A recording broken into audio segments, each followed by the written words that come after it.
కాంగ్రెస్ ప్రభుత్వం ఎన్నికల ముందు ఇచ్చిన హామీలలో ఆకర్షణీయంగా ఉన్నది, చాలామందిని ఆలోచింపజేసింది తులం బంగారం. ఈ తులం బంగారం ఎట్లా ఇస్తారు? బంగారమే ఇస్తారా? ఇస్తే కనుక ఎవరిని గుర్తిస్తారు? ఎట్లా తీసుకొచ్చి ఇస్తారు? వాటిని ఇచ్చే వ్యవస్థ ఏమిటి? ఇది చాలా రకాల డౌట్లు వచ్చినాయి. లేదా బంగారం ఇవ్వకుండా ₹1,00,000 నగదు ఇచ్చి 50,000 రూపాయలు ఇస్తారా? ఇవి అంశాలని ఇప్పటికీ చర్చనీయాంశాలు ఉన్నాయి. అయితే వీటికి ఎట్లా ఇవ్వాలి, వీటికి మార్గదర్శకాలు ఏమిటి, వీటికి అవుతున్న ఖర్చు ఎంత, బడ్జెట్లో ఎంత అవుతున్నది? ఎందుకంటే వచ్చే నెల బడ్జెట్ సమావేశాలు జరగబోతున్నాయి కాబట్టి ఈ కళ్యాణమస్తు షాదీ ముబారక్, గతంలో కళ్యాణ లక్ష్మి షాదీ ముబారక్, వీటికి తులం బంగారానికి అదనంగా అవుతున్న ఖర్చు ఎంత? ఇంతకుముందుకు 1,116 ఉన్నది. ఈ ₹1,00,000 నుంచి అదనంగా ఇప్పుడు తులం బంగారం వచ్చింది. బహుశా ఈ 6 గ్యారంటీల అమలు అనేది మార్చి 17వ తారీఖు నాటికి రాష్ట్రంలో కాంగ్రెస్ ప్రభుత్వం ఏర్పడి 100 రోజులు అవుతుంది. ఈ 100 రోజుల కాలంలో 6 గ్యారంటీలను అమలు చేస్తామని రేవంత్ రెడ్డి ప్రభుత్వం ఆల్రెడీ చెప్పింది. ఈ చెప్పిన దాని ప్రకారం తీసుకున్నా సరే మార్చి నెల 20 లోపే, అంటే మార్చి ఏప్రిల్ ఈ పెళ్ళిళ్ళ సీజన్ నాటికి కళ్యాణమస్తు కార్యక్రమం అమల్లోకి వచ్చే అవకాశం ఉన్నది. రమారమి అవుతున్న ఖర్చు ఇప్పటికీ ఈ బంగారం కొనుగోలు చేస్తే కనుక తులం బంగారం వేస్తే ఆ బంగారం ఉంగరాల రూపంలో ఇస్తారా, గొలుసు రూపంలో ఇస్తారా, ఏ రూపంలో ఇవ్వాలనేది. ఎందుకంటే ఆడపిల్లకు పెళ్లి కానుకగా ఇవ్వాలి కాబట్టి ఏ రూపంలో ఇస్తారు, మరి ఎవరితో అగ్రిమెంట్ చేసుకుంటారు, ఎట్లా, బంగారం రేట్లు అవి పెరుగుతూ తగ్గుతూ ఉంటాయి. ఈ తగ్గుదలను హెచ్చుతగ్గులను ఎట్లా అంచనా వేసుకుంటారు? ఈ మొత్తం స్టేట్ మొత్తం అంతా ఒకే దగ్గర బంగారం కొంటారా, లేకపోతే కనుక వీటి స్థానంలో ₹1,50,000 ₹1,60,000 రూపాయలు ఎప్పట్లాగానే చెక్కు రూపంలో ఇస్తారా అనేది, ఈ అన్ని అంశాలను కూడా అధికారులు పరిశీలన చేస్తున్నారు.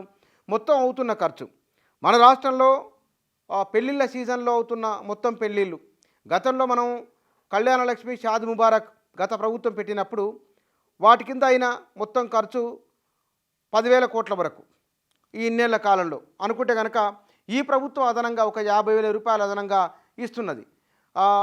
సంవత్సరానికి 1,00,000 నుంచి 1,50,000 పెళ్ళిళ్ళు అవుతున్నాయి.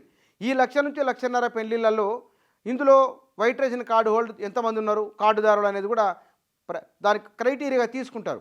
ఎందుకంటే ప్రభుత్వం ఇప్పటికే ప్రజాపాలన కింద దరఖాస్తులు తీసుకున్నది కాబట్టి ఈ ప్రజాపాలన దరఖాస్తులలో ఎవరి ఆర్థిక స్తోమత ఏమిటో కూడా తెలుసుకునే అవకాశం ఉన్నది. కాబట్టి దానికి తోడు కులగణన కూడా చేయాలనుకుంటున్నది కాబట్టి అది చేస్తే కనుక మరింత నిర్దిష్టమైన సమాచారం ప్రభుత్వం దగ్గరికి వస్తుంది. సరే, ఒక 2 నెలలు 3 నెలల వరకు మొదలు అనుకున్నట్లుగానే వైట్ రేషన్ కార్డు హోల్డర్దారు ఎవరైతే ఉంటే కనుక వాళ్లకు ఈ కళ్యాణమస్తు కార్యక్రమాన్ని అమలు చేయడము, ఈ కళ్యాణమస్తు కార్యక్రమం కింద వారు వేసుకున్న అంచనా 5,000 కోట్ల 10,000 కోట్ల, నెక్స్ట్ బడ్జెట్ వరకల్లా ఎంత అవుతుంది, ఒక రమారామి అంచనా వేసుకుంటే కనుక ఆ అంచనాను బట్టి బడ్జెట్ను రూపొందించుకోవాలి.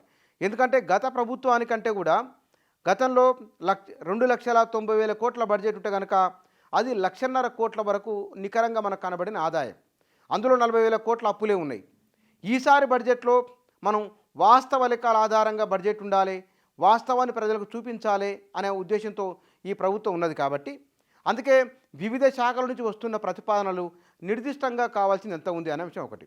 రెండోది, ఆర్థిక శాఖ వారేస్తున్న దాని ప్రకారం మనం ఊహాజనితమైన లెక్కలు వేయకుండా కేంద్ర ప్రభుత్వం నుంచి వివిధ గ్రాంట్ల రూపంలో ఎంత వచ్చే అవకాశం ఉన్నది, మనకు పనుల రూపంలో ఎంత వచ్చే అవకాశం ఉన్నది, మూడోది ఇతరేతర ఆదాయ మార్గాల నుంచి ప్రభుత్వానికి ఎంత రావచ్చు, ఈ అంచనా వేసుకున్న తర్వాత దీని ఆధారంగా చేసుకొని బడ్జెట్ రూపకల్పన చేయాలనేది. అందుకే విద్య, వైద్యము, తర్వాత ఈ 6 గ్యారెంటీలో ప్రధానంగా ఉన్న మహిళలకు 2,500, బస్సు ప్రయాణ విషయంలో ఎంతనో ఒక లెక్క తేలింది, 10 లక్షల ఇట్లా ఆరోగ్యశ్రీ ఉన్నది. ఇది ఇవాళ 2,500 రూపాయలు ఒకటి, 2 ఈ కళ్యాణమస్తు కార్యక్రమం, ఈ 2 విపరీతంగా ఖర్చుతో కూడుకున్నాయి. ఈ ఖర్చుతో కూడుకున్న వాటిల్లో ఎంతనో ఒక లెక్క వస్తే కనుక దానిపైన ముందుకెళ్ళవచ్చు అనేది. బహుశా అది కూడా ఈ మార్చి ఏప్రిల్ నెల నుంచే కళ్యాణమస్తు షాదీ ముబారక్ అమలులోకి వచ్చే అవకాశం కనబడుతుంది. అందుకే ప్రభుత్వం చాలా వేగంగా ఈ విషయాలు నిర్ణయాలు తీసుకుంటూ ముందుకెళ్తున్నది.